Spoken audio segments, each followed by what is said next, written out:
Hey everyone, welcome to another Let's Build a List. As always, my name is Jay, and as always, this video is brought to you by my Patreon campaign. Link in the description below if you want to help support my videos.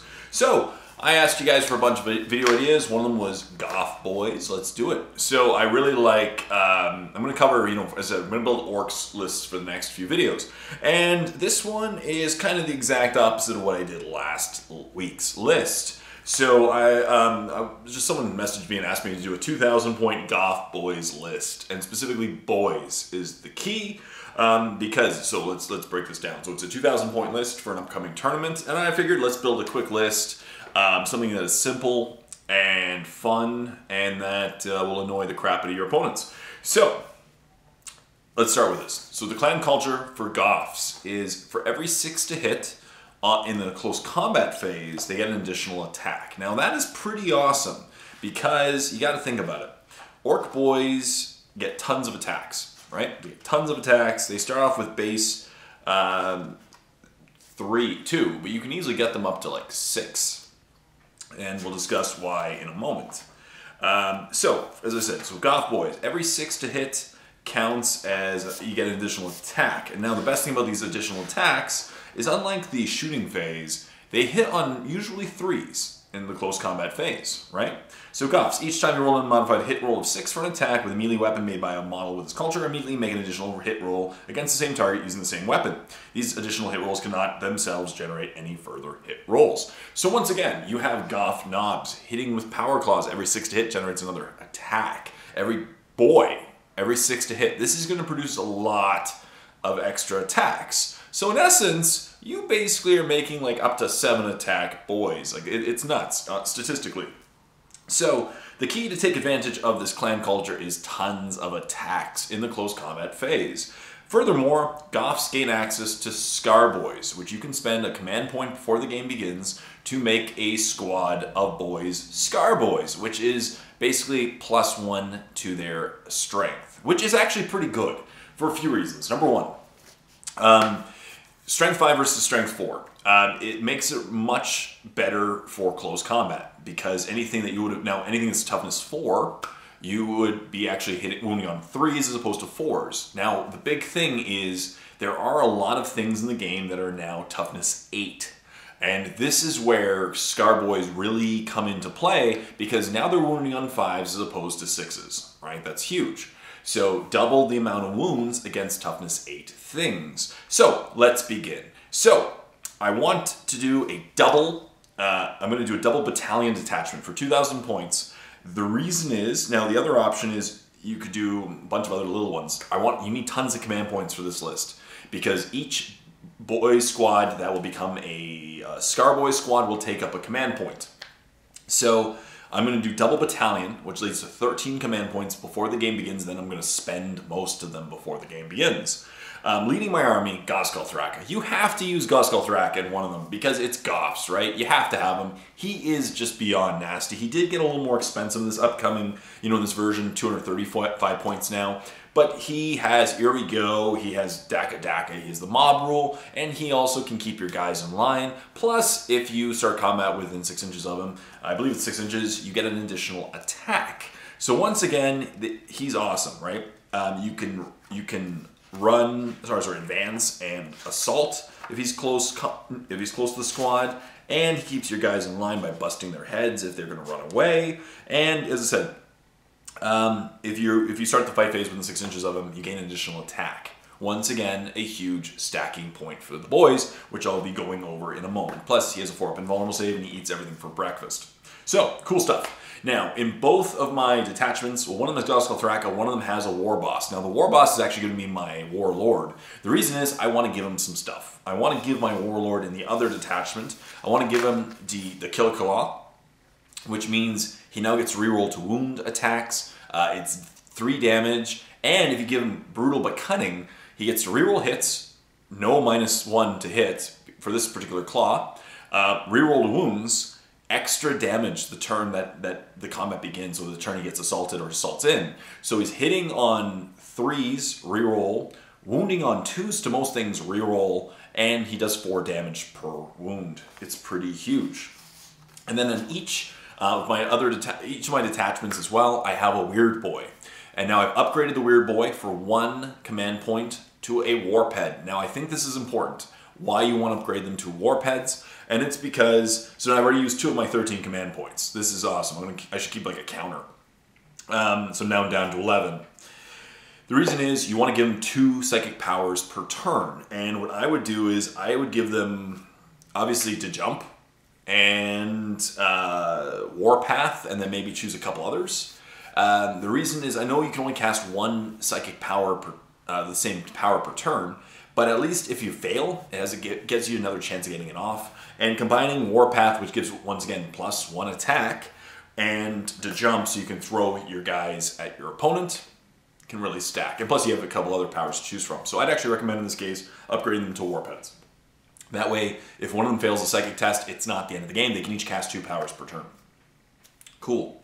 Then we have troops. Now for each of these detachments, I'm pretty much identical from now on. For each of these detachments, I'm going to have 2 squads of 29 boys with a claw, with a knob with a claw, and 1 squad of 9 boys with a knob with a power claw. So in total, essentially, I'm running 140 boys, minus the 134 boys with 6 knobs with power claws. So once again, a huge presence of close combat awesomeness. Now, why am I not running 180? You could, if you want to. I think this is more fun. Plus, I'm going to make them all Skarboyz. So that's 6 more of the command points gone. So I've already used 8 of my 13 command points gone already. I'm down to 5. And then, what makes this list even more fun is that the squad of 9, what I would do with them is they make a great thing to stay back on objectives if need be, or what I like to do is you mob them up. You spend a command point to turn 1, mob up a squad of Skarboyz with another squad of Skarboyz, making a squad of 40 Skarboyz with 2 hidden power claws that you can't really mess with, the opponent can't mess with, and then you hit them with Warpath, you hit them with the jump, and you throw them at your opponent. Hilarity will ensue. Hilarity will ensue. And that's the awesome part about this list. So you have 2 squads of 10 boys that you can essentially keep back if you want to, keep on objectives in terrain, or you can mob them up and throw them at your opponent. Once again, these are all strength 5 boys, and that's the key. They all have to have Skarboyz, otherwise you can't mob them up. And so that is a huge point. So now, once again, boys start out with 2 attacks. If they have Slug of Choppa, they get 3 attacks total. If they have more than 20 boys, they have 4 attacks. If you give them Warpath, they have 5 attacks. If they're within 6 inches of Goffs Skarboyz, which you can maneuver in several cases, within 6 inches of them at the start of the phase, they have 6 attacks. And for every hit roll of 6, they get an additional attack.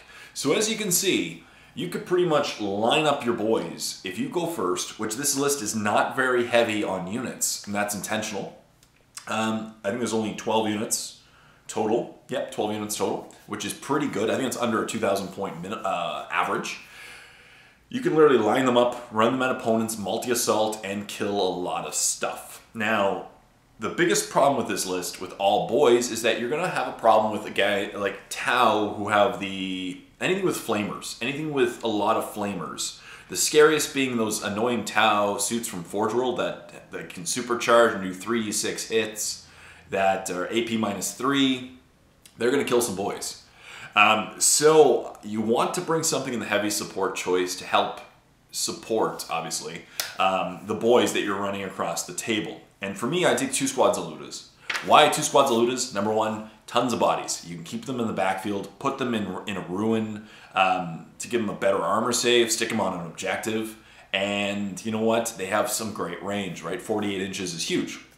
Second, Ludas can do a lot of damage. I'm really pro Luda in this game. I know some people aren't due to the random number of attacks, but you can make them, you can spend stratagem or command points to make them, get extra attacks on 5s as opposed to 6s, and you can spend 2 command points if you want them to shoot again. These guys can actually help take out these big, heavy, scary things, or wound them to the point where, they might not be as survivable as people hoped. And so, what I would also have is 1 squad of Ludas in each detachment, 1 squad of 15, 1 squad of 14. And this perfectly adds up to 2,000 points. 2,000 points exactly. So as I mentioned, leading one side, Goffs Skarboyz, Weird Boy, 3 squads of boys, 2 squads of 30, 1 squad of 10. Each, of course, with a knob with a power claw. And then a squad of Ludas. On the other side, a war boss with brutal but cunning, with To Kill a Claw, and with the squads of boys, and a squad of Ludas, and a Weird Boy, of course. This is a pretty crazy list. Now, it may not be the most competitive, but it's going to do some serious damage. I think this could be pretty competitive depending on the list, because most metas wouldn't design their list against this. They would be like my list from last week, a lot of heavy D shots. And this particular list, there are so many boys, 140 boys on the table, turn 1. Now you can, obviously you can spend command points, you want to stick them in reserves. I'd prefer to jump them at my opponent. But the amount of boys in this list, it's going to take a lot of firepower to deal with them. Plus the loot is in the backfield. So in the end, we're running about 160 bodies on the table. And that's a lot of bodies to deal with. And who cares if they're being shot with las cannons? Just remove 1 model at a time, right? You have some anti-psyker. You have 2 incredibly strong killers in your war boss and in Goffs Skarboyz. You have tons of attacks coming with the boys at strength 5, hitting on 3s, wounding most things on 3s, if not 4s for some of the higher toughness things. 5's pretty much at worst. And every 6 produces an additional attack. So as you can see, this list has tons of potential to just kind of bulldoze your opponent and tie them up. And obviously, if your opponent doesn't have a lot of fly, as I said, the big scary things against this list will be the Tau Flamer guys who have fly. But if your opponent doesn't have a lot of fly, this list will target them very quickly. And anybody who jumps out of combat, you know what? Can't shoot. And with 40 boys that you can shoot at your opponent every turn, and plus your opponents can, your boys can advance and charge, re-rolling to assault, and you can also spend stratagem points to roll their charge distances on 3d6. So there's tons of ways. Now, as I said, you have 13 command points, but you're spending 8 of them before the game even begins. 6 of which to upgrade to Skarboyz, 2 of them to Warpheads. But that still leaves you, 5 points to do whatever you wish. Yeah. So what do you guys think? I know this list is pretty interesting. I think for a tournament, it could do pretty well. It may not be the most competitive list, but it's definitely going to be hard to deal with for a lot of lists that people would bring. Could tire pit and could do some serious damage. Death by 1,000 paper cuts. It's pretty crazy. Plus, the buried knobs will get like 5 attacks each. With their power claws hitting on 4s, every 6 produces an additional attack.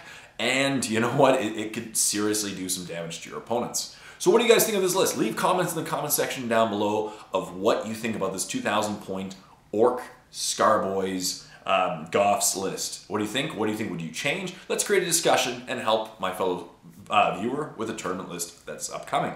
And yeah, as I said, this video is brought to you by my Patreon subscribers. If you really want to help support my videos, please check out the link in the description below. It really does help a lot. I can't emphasize that enough. Stay tuned for more Let's Build a Lists. Until next time, this is Jay saying, happy painting.